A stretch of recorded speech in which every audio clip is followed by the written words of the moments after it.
سونیا کا چہرہ شرمندگی کی وجہ سے لال ہو گیا، مگر وہ لب سے کچھ بھی نہیں بولی تھی۔ وہ ہاتھ جوڑ کر ہادی کی منتیں کرنے لگی اور اسے اشارہ کرنے لگی کہ وہ رات کے بارے میں کسی کو نہ بتائے۔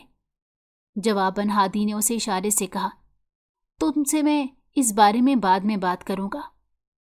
وہ پورا دن اس نے کوئی بھی کام نہیں کیا تھا، یہاں تک کہ گھر کی صفائی بھی نوکرانیوں نے ہی کی تھی، اور یہ سب کچھ اس کے کزن کی بدولت ہو رہا تھا۔ وہ جب بھی اسے کوئی کام کرتا ہوا دیکھتا تھا تو وہاں پر کسی اور نوکرانی کو بلا لیتا اور کام پر لگا دیتا۔ یہ چیز صفیہ بیگم نے جب نوٹ کی تو انہیں خطرے کی بو آنے لگی۔ شدت سے کچھ غلط ہونے کا احساس ہوا۔ بیٹے کی بدلتی ہوئی حالت دیکھ کر انہیں پریشانی ہونے لگی تھی۔ وہ اس کی فطرت سے بہت اچھے طریقے سے واقف تھیں۔ ہادی ہمیشہ انہی لوگوں میں دلچسپی لیتا تھا جن سے وہ بے حد محبت کرتا تھا۔ تو کیا وہ سونیا سے بھی محبت کرنے لگا تھا؟ انہوں نے سوچا اور پھر نفی میں سر ہلاتے ہوئے خود کو تسلی دیتے ہوئے کہا کہ ایسا ممکن نہیں ہو سکتا، اور اگر ایسا کچھ ہوا بھی تو میں اپنے بیٹے کے دل سے اس کی محبت نکال دوں گی۔ وہ اس قابل نہیں ہے کہ میں اسے اپنے گھر کی بہو بناؤں۔ 7 سال تک میں نے اسے نوکرانی کا درجہ دیا ہے، اب میں اسے کیسے مالکن کا درجہ دے سکتی ہوں، جبکہ اس کی ماں نے میری زندگی اجیرن بنانے میں کوئی کسر نہیں چھوڑی تھی۔ ساری زندگی وہ ہم دونوں میاں بیوی میں پھوٹ ڈالتی رہی۔ میں اسے ہرگز قبول نہیں کروں گی۔ وہ خود سے وعدے کر رہی تھیں اور خود کو جھوٹی تسلیاں دے رہی تھیں، یہ سوچے بغیر ہی کہ قسمت میں تو کچھ اور ہی لکھا ہوا ہے، اور جو قسمت میں لکھا ہوتا ہے وہ ہو کر ہی رہتا ہے۔ جیسے جیسے وقت گزرتا جا رہا تھا ویسے ویسے اس کی حاشر سے بات چیت بھی بڑھتی چلی جا رہی تھی۔ سب سے پہلے اس نے اسے ایک دن بعد کال کی تھی۔ وہ اس سے چھوٹے چھوٹے سوال کر رہا تھا اور اس سے اس کے خاندان کے بارے میں بھی پوچھ رہا تھا۔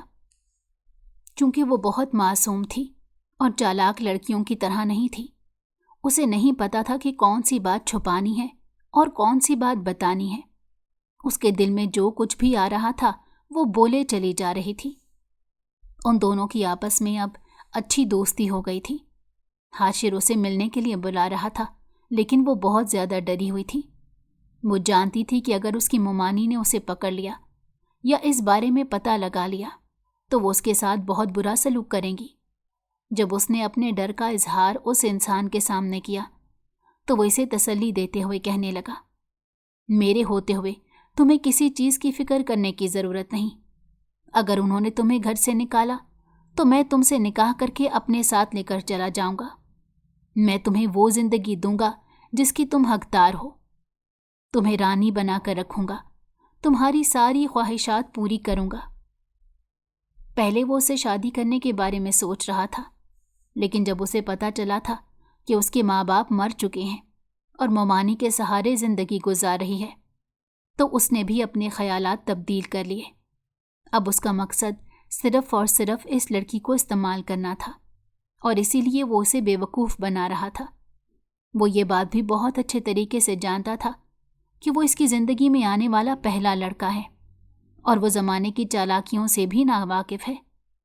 اس نے ابھی ٹھیک طرح سے دنیا کو نہیں دیکھا، اسی وجہ سے وہ اسے اپنا آپ بہت ہی اچھا کر کے پیش کر رہا تھا۔ وہ اسے یہ دکھا رہا تھا کہ وہ اس کے ساتھ سب سے زیادہ مخلص ہے، اسے سونیا کی سب سے زیادہ فکر ہے اور وہ اس کے لیے کچھ بھی کر گزرنے کے لیے تیار ہے۔ وہ بے وقوف بھی اس کی باتوں پر یقین کر رہی تھی۔ اگر وہ اس کی زندگی میں موجود نہ ہوتا تو اسے یقیناً ہادی کی محبت کا احساس ہو جاتا، مگر اب چونکہ وہ اس کی زندگی میں پہلے سے ہی آ چکا تھا، اسی وجہ سے وہ اس میں دلچسپی نہیں لیتی تھی۔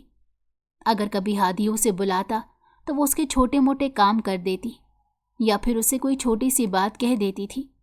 اس کے علاوہ اس نے اس کے ساتھ کسی قسم کا کوئی تعلق نہیں رکھا تھا۔ دوسری طرف ہادی کی یہی خواہش تھی کہ وہ اس کے ساتھ باتیں کرتا رہے، اس کے ساتھ وقت بتائے، گھومنے پھرنے کے لیے جائے، لیکن یہ لڑکی اس کے قابو میں نہیں آتی تھی۔ اس نے جب اپنی بہن سے سونیا کے بارے میں پوچھا تو کرن نے سچ سچ بتا دیا کہ وہ ایک سادہ سی لڑکی ہے